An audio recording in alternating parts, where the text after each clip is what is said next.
11 subventions à décrocher en 2024 pour votre investissement immobilier. Hello, ici Julien Malingo, je suis ravi de vous retrouver dans cette nouvelle vidéo et on va parler aujourd'hui des subventions qui sont possibles à votre portée pour obtenir des travaux gratuitement au sein de vos investissements immobiliers. La première et la plus connue, la plus médiatique, celle qu'on voit partout, est la fameuse MaPrimeRénov', d'accord?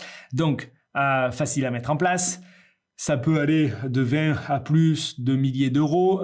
Ça va comprendre des travaux évidemment d'isolation. Il va avoir des aléas si vous êtes en société, plutôt en nom propre. Voilà, ça va pas forcément être impacté selon le mode de location que vous allez choisir. Donc c'est franchement une aide assez accessible qui va être pondérée selon vos sources de revenus, d'accord? Et puis même accessible si vous êtes en copropriété ou en monopropriété sur des immeubles de rapport ou des maisons divisées. Une autre très connue, l'ANA. L'ANA, elle va offrir des aides pour les façades et puis même pour la création de logements. Il va par contre avoir des contreparties.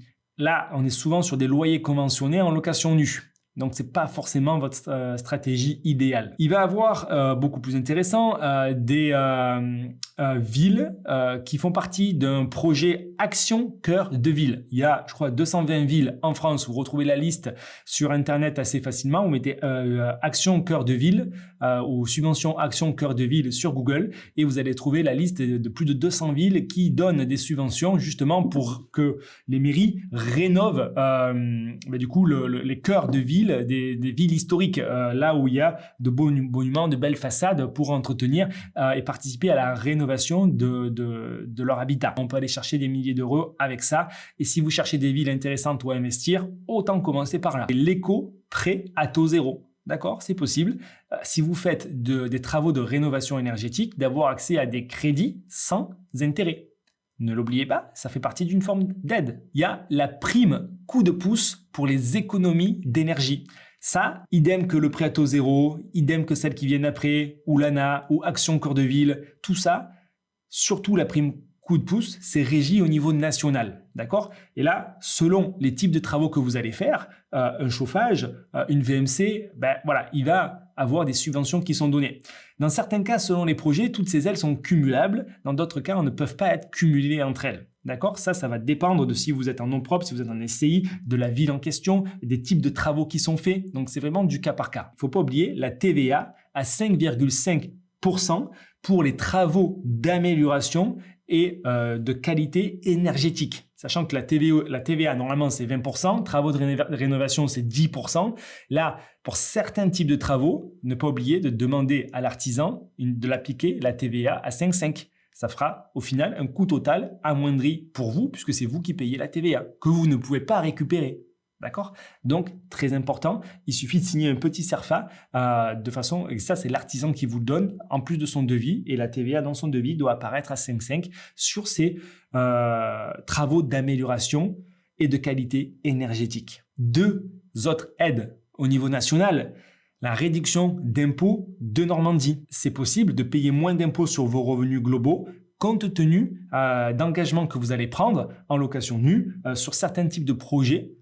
Voilà. Moi, c'est pas forcément ce que j'affectionne puisque du coup, on va plutôt aller mettre en place de la location courte durée avec des revenus passifs, du cash flow qui eux vont être exonérés d'impôts. Mais si vous, votre but, c'est de payer moins d'impôts sur vos revenus globaux, on peut faire du déficit foncier et en plus de ça, on peut aller chercher des programmes de défiscalisation type de Normandie.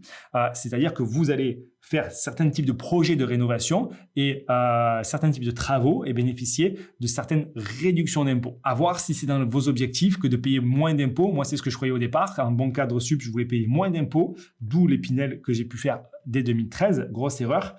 Je pense que là, il faut faire attention aussi à ne pas faire le même type de montage parce que le but n'est pas de payer moins d'impôts. D'accord? Le but est de générer du patrimoine qui va se rentabiliser tout seul et générer des revenus qui, eux, ne seront pas fiscalisés. La dernière aide au niveau national, c'est simplement l'exonération de la taxe foncière pour des travaux liés à l'économie d'énergie. Pas éligible dans toutes les villes, mais certaines villes vont les appliquer, à vérifier au cas par cas, là aussi. Ça veut dire qu'il nous reste deux aides. Ces deux aides sont pour moi, les plus intéressantes. Elles ne vont pas être régies au niveau national, elles vont être beaucoup plus soit au niveau local, soit par des institutions privées. Première institution privée, c'est les types d'aides qu'on appelle certificats d'économie d'énergie. Ça, c'est mis en place majoritairement par des entreprises donc, qui fournissent de l'énergie, que ce soit l'électricité, par exemple, et là, en allant installer des chauffages à économie d'énergie, de par les fournisseurs d'électricité, on peut avoir des aides. Idem sur les autres pôles d'énergie. Donc, c'est très intéressant à les mettre en place parce que lorsqu'on équipe un immeuble de X chauffage, ça fait des milliers d'euros. Rapidement, sans aucune contrainte, facile à mettre en place. Et enfin, la dernière aide qui est aussi très intéressante, facile à mettre en place, peu connue, ne va pas être liée par des institutions privées ou par l'État, mais simplement par les collectivités locales et même les mairies. Ce sera au niveau vraiment local. Donc là, il ne faut pas hésiter à aller voir et la mairie et le conseil général, la commune, la communauté des communes, le département et taper à leur porte à eux également, parce que bien souvent, ils peuvent aussi avoir des aides, des subventions pour les travaux de rénovation énergétique qui vont être cumulables avec les aides qu'on a vues préalablement sans aucune contrainte de location. Donc, si vous avez des questions par rapport aux travaux, commencez par télécharger le PDF en description de cette vidéo. Vous allez voir quel type de travaux il faut faire, combien ça coûte et comment est-ce qu'on se crée de véritables machines à cash. Moi, je vous retrouve très vite pour une prochaine vidéo. Et si vous avez la moindre question, vous savez que vous pouvez la poser en commentaire. Je vous réponds personnellement. Ciao, ciao!